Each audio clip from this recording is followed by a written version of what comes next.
the employees of the county and the guiding board offers on a daily basis.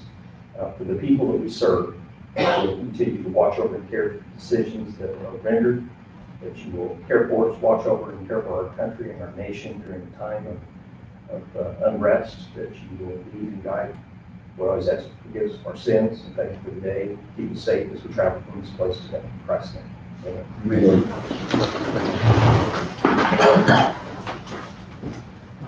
I pledge allegiance to the flag of the United States of America and to the republic for which it stands, one nation, under God, indivisible, with liberty and justice for all.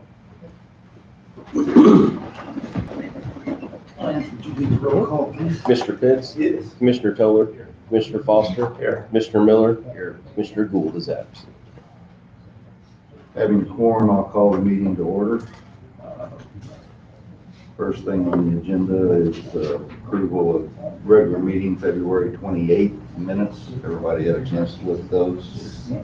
Any corrections or additions? Motion approved. I'll say it. Commissioner Pitts? Yes. Commissioner Toller? Yes. Commissioner Foster? Yes. Commissioner Miller? Yes. Public comments. Yes, sir. I have one. I own some property at Alto that the county has some lots that I guess have been county's possession since 1947. And I've spoken to, I guess one of you is Agent Johnson. I've been talking to her about it, and I had just, wanted to get with the board, see if they come up with, maybe just get it on the agenda, basically. We're looking at this, right? Yes, I sent this on to Daniel.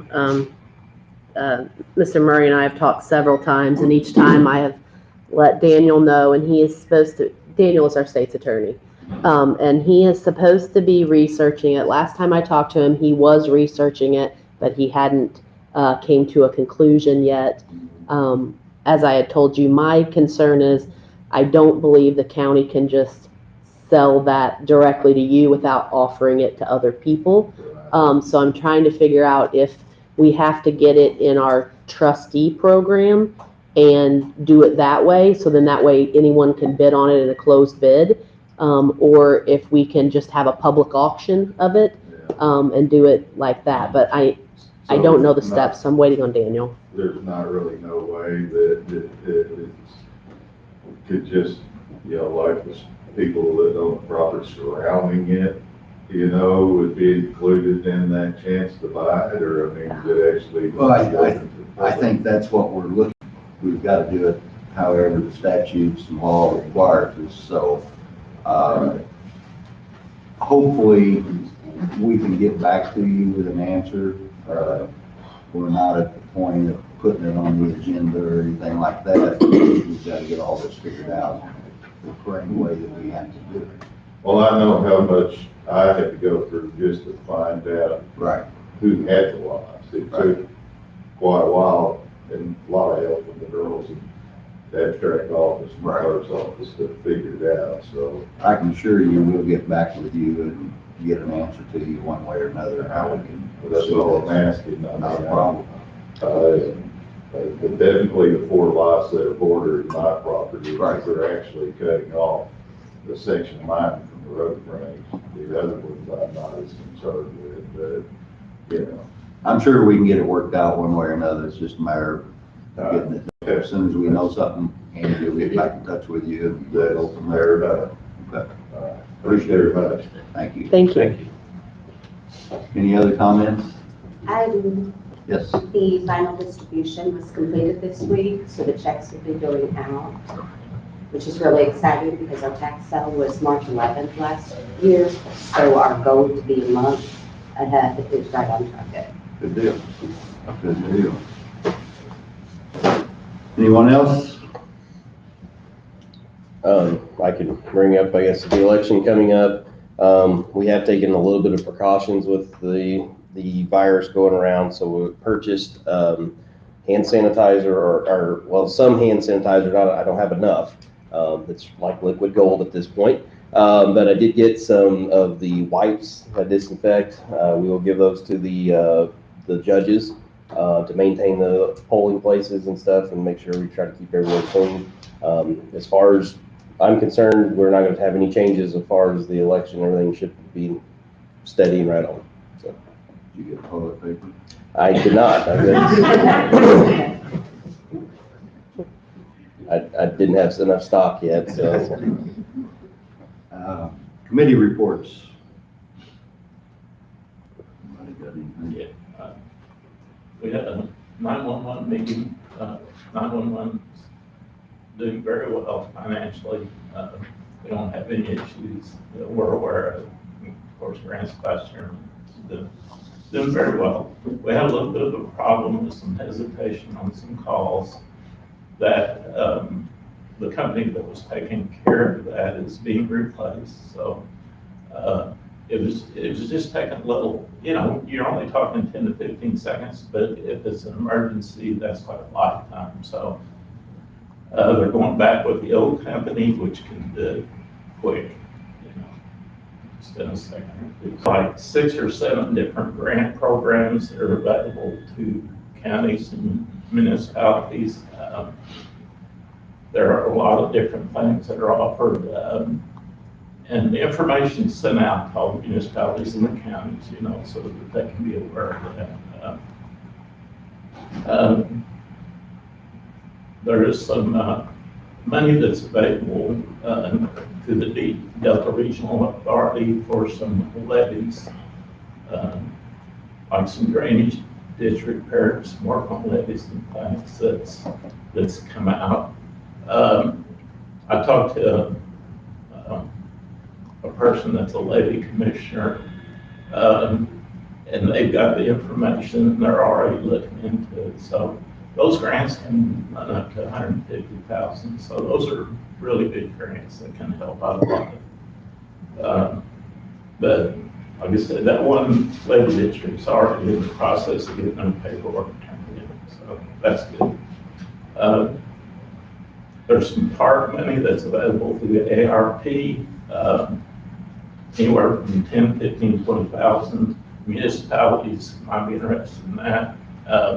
The county doesn't own any parks, so, that's something we can't apply for, but there's a lot of money for a lot of different things, for purchasing buildings, for purchasing land, for doing infrastructure work like water lines, sewers, electric.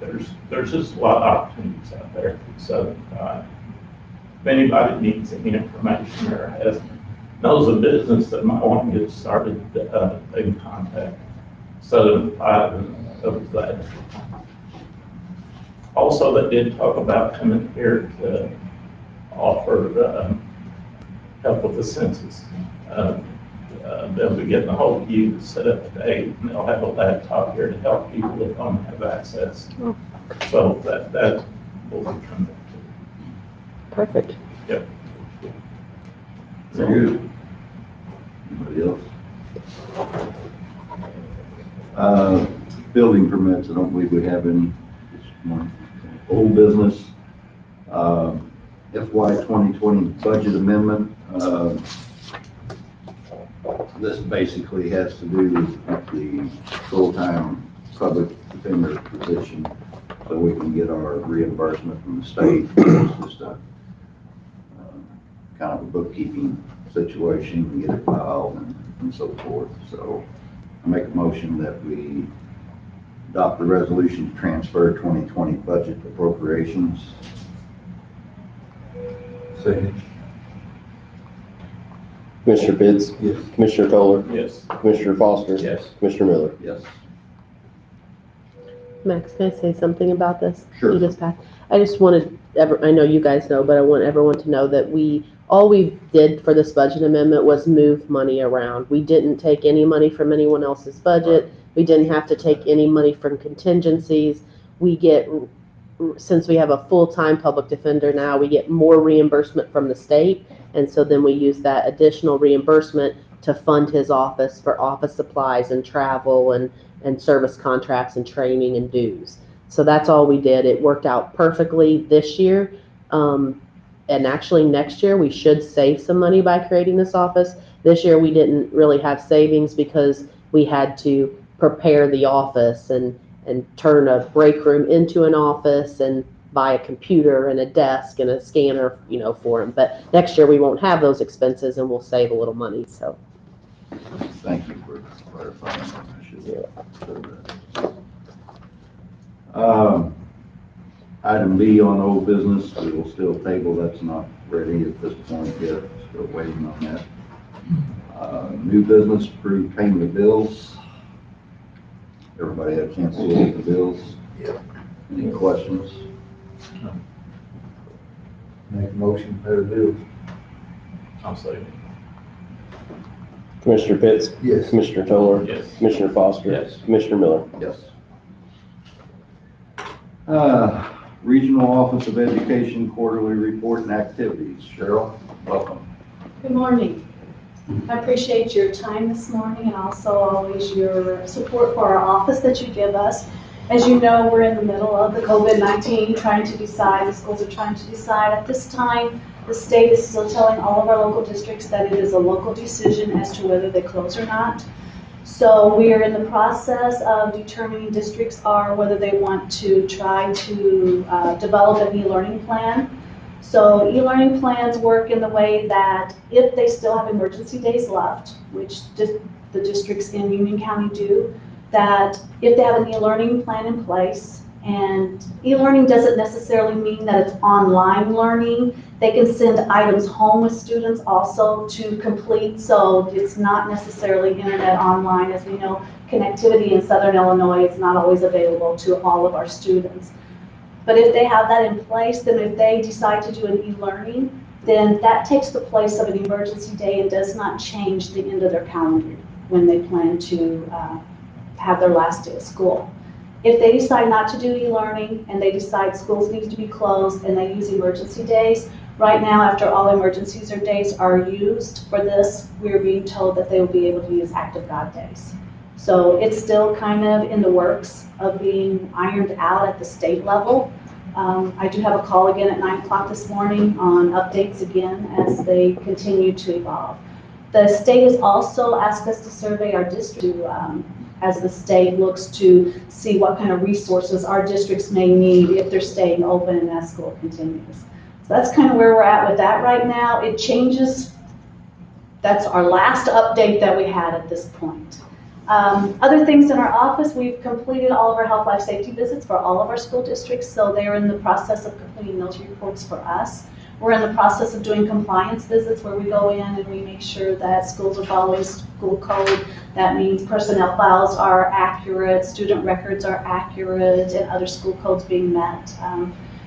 We are also, all the districts submitted a maintenance grant this year. The maintenance grant for this fiscal year was not competitive. So that meant districts could either submit it as a health, life, safety maintenance grant or a permanent building maintenance grant. In the past, you almost had to submit it as a health, life, safety grant in order to receive the money because those get priority over everything else. But since it wasn't competitive, they could submit it as permanent. The difference is if you submit it as a health, life, safety grant, you have to, it's a $50,000 grant for the state, you have to match $50,000.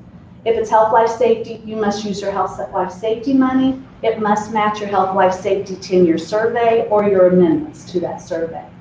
If you submit it as permanent, then like for your districts in Union County, they can utilize that 1% sales tax. And then that leaves their health, life, safety money available to them to be able to continue to work on health, life, safety with that. And so districts submitted it different ways according to what was best for their budget, but every district in Union County did submit that, and those are being approved now. So they will be receiving a $50,000 grant from the district to help do some of the maintenance on their buildings. And I'm thinking those go back all the way, we haven't had them, I think, since 2012. So it's nice that those are out there. Next year, if they offer them again, they probably will be competitive. So that's each school? Each school district. Each Mhm. district. Each district, yes, received that. Yes, they did. So we're just waiting for the approval back from the state. If the state doesn't like something in their plan, they'll just send it back, and they're going to be able to amend that plan and submit it back. So there shouldn't be any issues with them receiving that $50,000.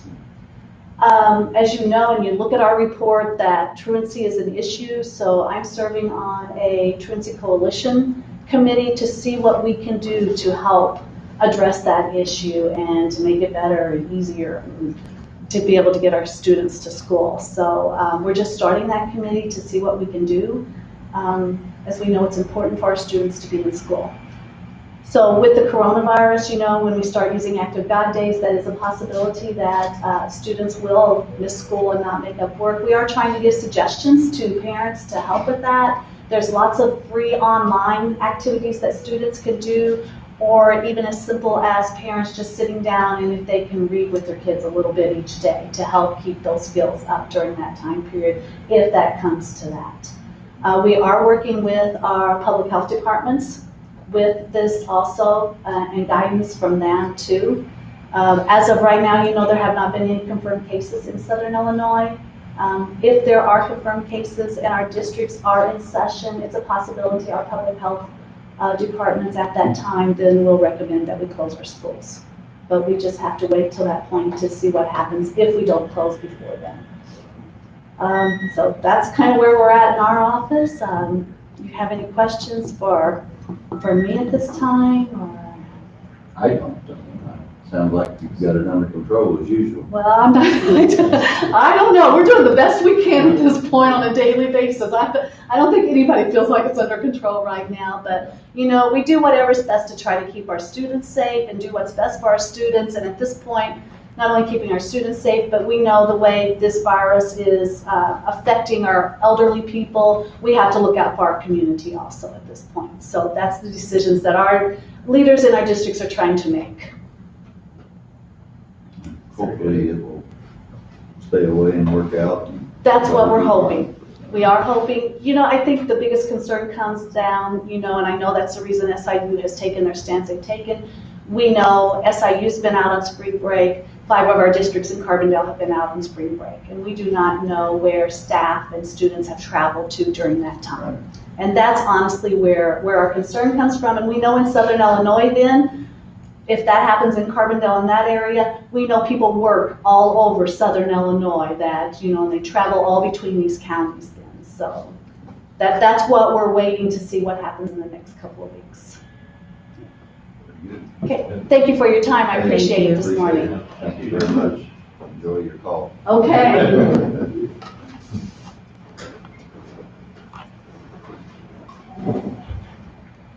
Next on the agenda is MFT material bid acceptance. I think this actually happened last week or week before. I think the week before. Yeah.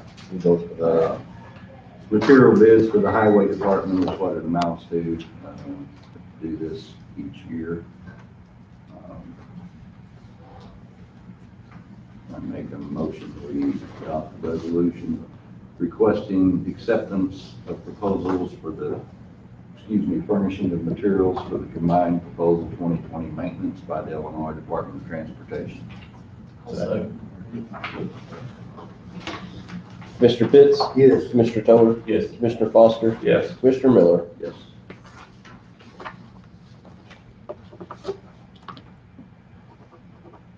Next on the agenda is a resolution to approve compensation for certain elected officials.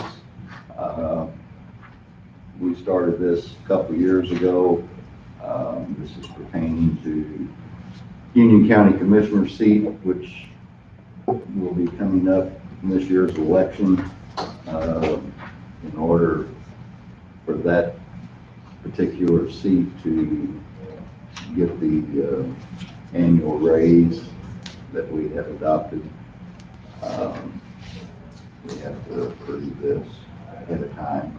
And it's only for that seat, it's not for any other commissioners and so forth. So I make a motion that we adopt the resolution to approve compensation for certain elected officials.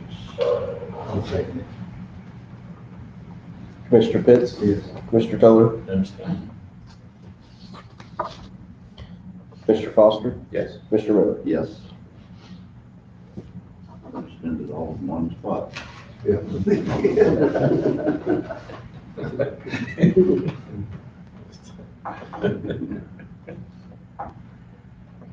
Next on the agenda, a resolution proclaiming April 2020 as Child Nation out in front of the courthouse.